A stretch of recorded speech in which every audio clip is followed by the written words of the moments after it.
La pandemia ha dejado en evidencia las debilidades de los sistemas educativos del mundo.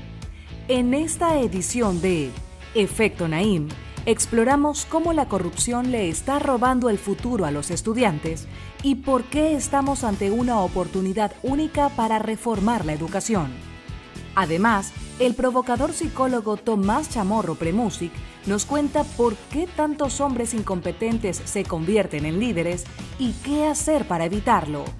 Y desde la cibercondría hasta la selfitis, le revelamos las curiosas fobias que han surgido con las nuevas tecnologías. Esto y más a continuación.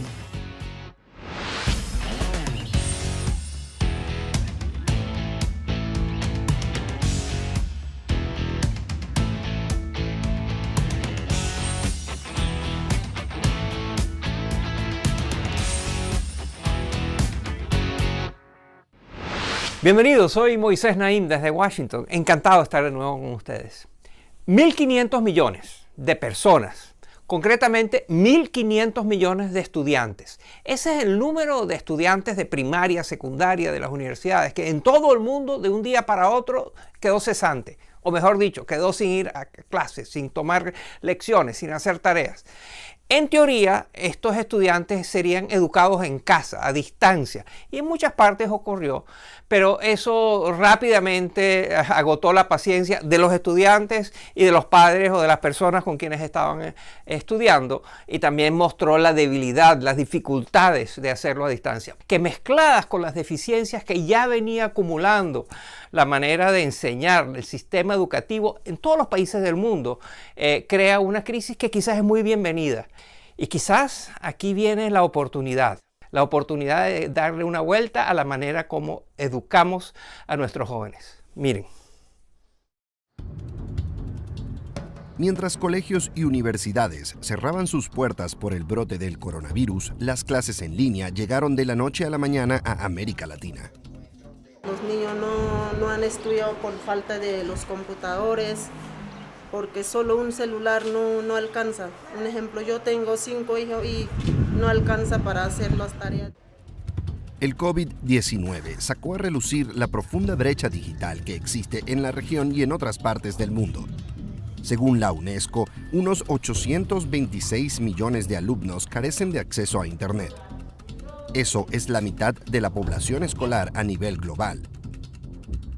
Pero detrás de este fenómeno existen debilidades estructurales aún más profundas. Según el doctor Marco Fernández de la Escuela de Gobierno del TEC de Monterrey, una de las más evidentes es la corrupción. Esa permisividad de, por ejemplo, hacer pagos a maestros que no están en el salón de clases, de pagar personal sindicalizado que tendría que estar pagando los sindicatos de los maestros, el tolerar el desvío de recursos para supuestamente dotar a los docentes de tecnologías, de computadoras y demás, y que después por corrupción se pierden esos recursos, etcétera, etcétera, está hoy extendiendo una factura muy grande a nuestros niños y a nuestros jóvenes. Y las consecuencias de esta corrupción ya se evidenciaban antes de la llegada del coronavirus. Así lo explica el exministro de Educación de Perú, Jaime Saavedra. En enero del 2020, te estaría diciendo que estábamos viviendo una crisis de aprendizajes, porque con el indicador que publicó al final del año pasado, del 2019, el Banco Mundial, encontramos que el 53% de niños en países de ingreso medio y en países de ingreso bajo no pueden a los 10 años leer y entender un texto simple. Esto es lo que le llamamos un indicador de pobreza de aprendizajes. La actual crisis sanitaria también ha subrayado cómo los gobiernos dependen, quizás demasiado, de los centros educativos para impartir servicios esenciales. 350 millones de niños y jóvenes alrededor del mundo reciben su único alimento del día en las escuelas. Según Gregory Alacqua, principal economista de educación del Banco Interamericano de Desarrollo, esta dependencia va más allá del ámbito alimenticio. El docente juega un rol más importante no solo pedagógico, sino también en monitorear y supervisar el bienestar de los alumnos. O sea, asegurar que tienen suficiente comida, que tienen, si tienen algún el problema emocional, incluso ellos a veces detectan temas de abuso en los hogares, y cuando un adolescente está tomando la decisión si va a seguir o no en la escuela, muchas veces es el mismo profesor que lo logra persuadir de seguir. Con la pandemia y el cierre de escuelas se pierde este vínculo. Sin embargo, en América Latina, incluso los docentes que tienen décadas de experiencia y cumplen con su trabajo continúan ganando hasta un 75% menos que otros profesionales. Tienen salarios de miseria, las escuelas no tienen todo lo que se necesita para darle una buena educación a un niño. Desde paros nacionales e inestabilidad política hasta desastres naturales, hay múltiples shocks externos que han interrumpido la educación a lo largo de los años. Observamos, por ejemplo, en el caso mexicano, que en 2009, cuando fue la crisis económica mundial, que se acentuó precisamente por la pandemia del H1N1, lamentablemente aumentó el abandono escolar, incluso en todos los niveles de ingreso. Aún así, los sistemas educativos de la región continúan sin formular planes de preparación de emergencia. Y ahora, la pandemia vuelve a presentar el riesgo de un aumento en el abandono escolar.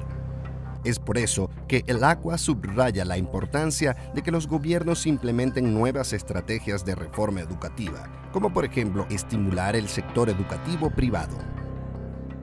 Si miramos Lima, por ejemplo, Bogotá, Guayaquil, Quito, más de 50% de los alumnos asisten a escuelas privadas.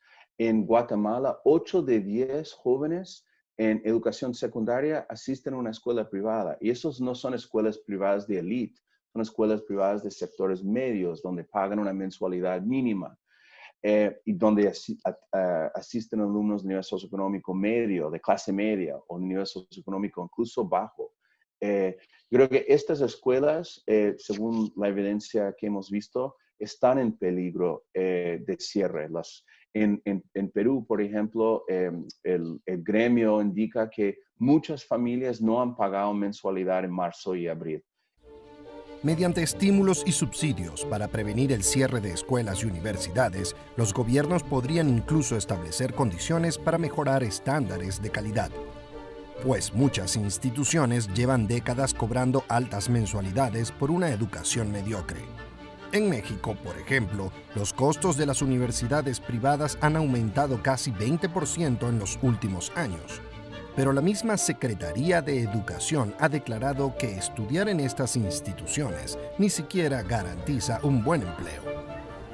La pandemia del COVID-19 ha intensificado las profundas inequidades que plagan nuestras sociedades, incluidas las del sistema educativo. Pero también presenta una oportunidad para repensar la educación y trabajar por un modelo más digital, menos corrupto y más inclusivo.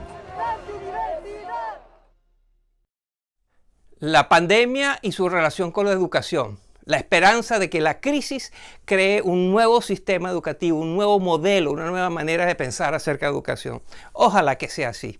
Y ojalá que después de la pandemia podamos retomar el proceso educativo con un enfoque muy diferente y más eficaz del que teníamos.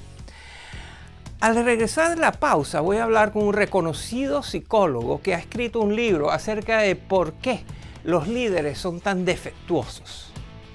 No se vayan.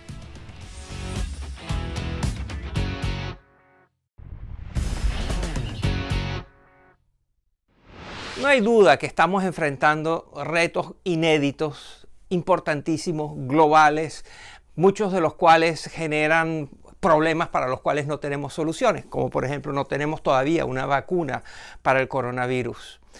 En fin, estamos viviendo una época donde hay demasiados problemas grandes y demasiados líderes pequeños, no de estatura, sino de capacidad, de competencia. Pero mi invitado de hoy dice que esto no es casualidad, que esto forma parte de un patrón recurrente donde nosotros, los votantes, tendemos a dejarnos llevar por cuentos y por trucos y por propaganda y por todo tipo de cosas que terminan siendo muy inadecuadas para seleccionar el líder de un país.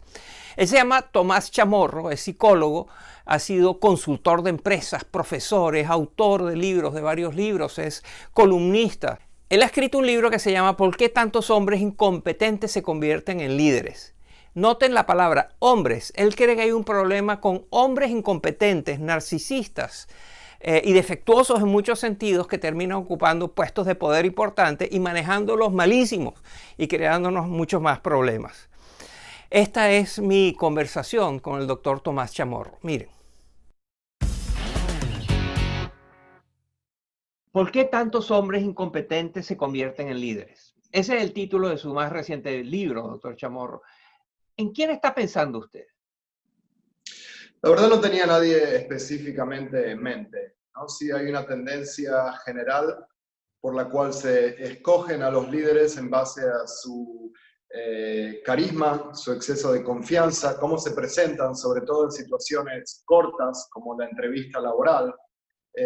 Y si hablamos de la política, es un modelo que se viene generalizando hace mucho tiempo en América Latina. Usted está afirmando que América Latina tiene más líderes incompetentes que el resto del mundo, que la prevalencia de líderes incompetentes hombres es mayor en América Latina. No sé si la proporción de líderes incompetentes sea realmente mayor.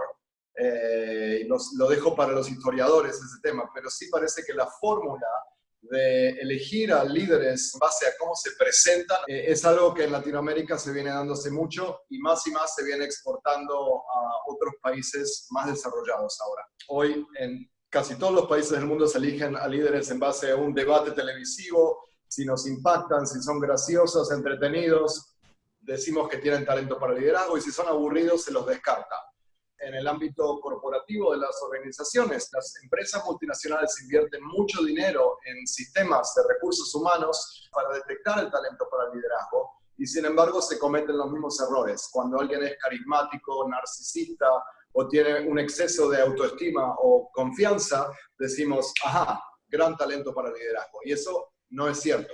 ¿Qué características, estos líderes incompetentes que usted ha identificado, qué características tienen en común, además de ser narcisistas, además de tener una fuerte confianza en sí mismos? Estos líderes tienen en común que están muy centrados o focalizados en avanzar su propia carrera. Se interesan más en sí mismos que en los demás. Y pese a que parecen tener empatía porque pueden conectar con las masas, realmente no tienen un sistema moral o ético demasiado maduro. Se interesan más en avanzar su carrera y la prioridad para ellos es mantenerse al poder. ¿Hay alguna diferencia entre los factores que determinan la competencia de los hombres y los de las mujeres? Sí, hay diferencias. En promedio, o generalmente, las mujeres tienen más inteligencia emocional, tienen más humildad, tienen más autocontrol, tienen más integridad y es más probable que incorporen el feedback de los demás, que se desarrollen, que se mejoren y que se centren más en sus equipos y las organizaciones que en sí mismas. Pero deberíamos centrarnos únicamente en el talento, en el potencial, no debería importar el género. Ahora, no es lo que sucede. Normalmente se eligen más a los hombres, aunque no tengan tanto potencial o tan capacidad, que a las mujeres. Y cuando se eligen a las mujeres para cargos de liderazgo o de management, se las suele elegir porque se parecen más a los hombres, que pueden replicar en realidad más rasgos de incompetencia que rasgos de competencia. Sobre todo en América Latina, que ha tenido muchas líderes mujeres a nivel de país, muchas veces se eligen a esas mujeres no por tener un estilo más femenino, sino porque son más masculinas o más abrumadores, carismáticas, populistas, que los hombres a los cuales han derrotado o vencido en sus elecciones. Por eso es importante cambiar las reglas de juego, no fomentar estas cualidades más masculinas y más maquiavélicas en las mujeres para que logren llegar a la cima. ¿Por qué tantos hombres incompetentes se convierten en líderes? Es el libro de mi invitado de hoy, el doctor Tomás Chamorro Premuzic, un experto en liderazgo, un experto en el análisis de organizaciones, que ha escrito este libro que plantea uno de los retos importantes que tenemos en nuestras organizaciones privadas, públicas y sobre todo en nuestros gobiernos. Muchas gracias, doctor Chamorro. Gracias a usted. Problemas grandes y líderes pequeños, un problema que arrastramos de hace mucho tiempo y que los principales responsables no son estos líderes populistas que prometen cosas que no cumplen, o estos narcisistas, o estos que tienen grandes campañas de publicidad y nos enredan con sus mensajes. El problema es nuestro, el problema es de los votantes, que muchas veces no hacemos la tarea de entender claramente quién es y qué tan verdad es lo que nos está diciendo. En el futuro, cada vez más vamos a depender de nosotros mismos y de nuestros criterios a la hora de votar para tener mejores líderes. Y al regresar en la pausa, cambiamos de lugares y cambiamos de tema. Los voy a llevar a Kenia y concretamente a la capital, Nairobi, y les voy a presentar el gobernador de esa capital. Y les voy a explicar por qué merece el título de genio memorable de la semana y por qué lo vamos a coronar. En estos tiempos estamos dándole coronas a los genios memorables, a políticos y gente poderosa que comete abusos o torpezas haciendo su trabajo. Al regresar a la pausa.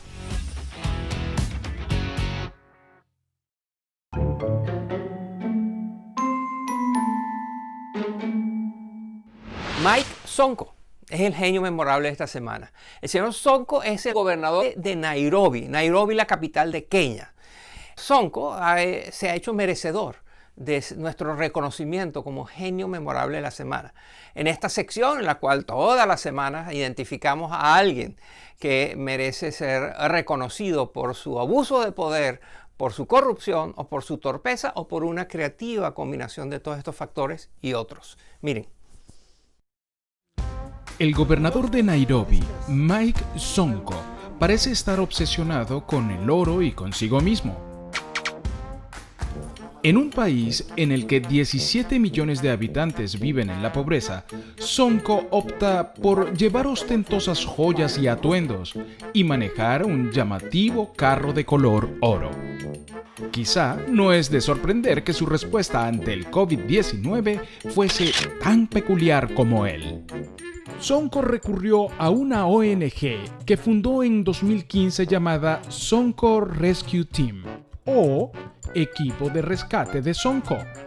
Con uniformes que llevaban el nombre del gobernador estampado, los trabajadores de esta organización entregaron cubetas de provisiones a los ciudadanos.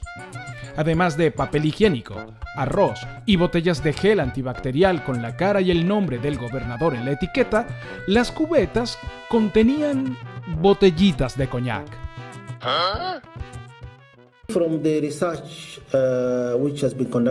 Según las investigaciones que han realizado la Organización Mundial de la Salud y otras instituciones, el alcohol juega un papel importante en matar al coronavirus o a cualquier tipo de virus.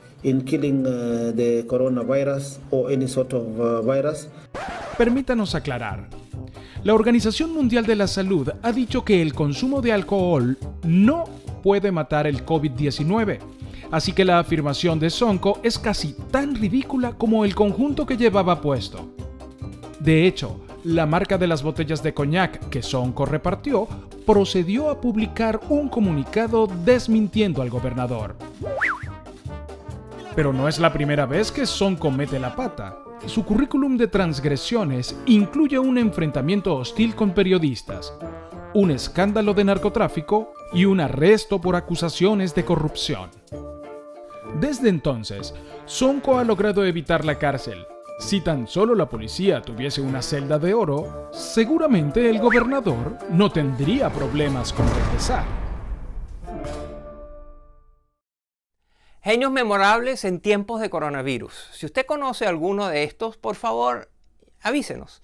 Puede escribirme a mi cuenta personal en Twitter, @MoisésNaim, o a la cuenta del programa, @EfectoNaim. Y para terminar el programa les voy a hablar de fobias. Usted sabe lo que es la fobia. Ese es un temor, un miedo a veces justificado, otras veces completamente injustificado, a estar en ciertas circunstancias, a estar en ciertas situaciones, a tener ciertos aparatos o animales o cosas que nos producen aprehensión y hasta temor. El siglo XXI, con todas sus nuevas tecnologías y con todas las circunstancias y todos los cambios que nos ha traído, también nos ha traído nuevas fobias. Aquí les presento un catálogo de algunas de estas nuevas fobias del siglo XXI. Miren. Cada segundo se registran 1000 consultas sobre temas de salud en Internet. Y aquellos que recurren a Google para buscar información sobre sus padecimientos de manera compulsiva podrían padecer de cibercondría o hipocondría online. La selfitis, por su parte, aflige a los que se obsesionan con tomarse fotos. Un estudio ha establecido 3 niveles de gravedad, según el número de autorretratos que se hace la persona y su publicación en las redes sociales. Si usted es de los que pasa demasiado tiempo utilizando la aplicación de mensajería WhatsApp, podría estar en riesgo de desarrollar WhatsAppitis. Ese fue el peculiar diagnóstico que recibió un paciente en España que tenía dolores en la mano y el cuello tras pasar 6 horas respondiendo mensajes. Los celulares inteligentes se han vuelto una parte tan esencial del día a día que han aumentado los casos de nomofobia, el miedo de perder el teléfono. Los expertos advierten que esta condición puede generar ataques de pánico y ansiedad. También hay quienes están tan apegados a sus dispositivos que hasta los sienten vibrar cuando en realidad no es así. Es lo que se llama síndrome de la vibración fantasma. Entre sus causas está la falta de dopamina, una sustancia cerebral relacionada con los hábitos y el placer. Otros más bien sienten agobio por dejar las pantallas de un lado para quedar con familiares y amigos. La teleofobia es el temor crónico ante la planificación, por miedo a no poder cumplir con compromisos sociales. Nuevos temores, nuevos miedos producidos por la tecnología. ¿Quién lo iba a pensar? Hasta aquí el programa de hoy. Espero que les haya interesado y espero que la semana que viene continuemos esta conversación sobre el mundo. Gracias por acompañarme.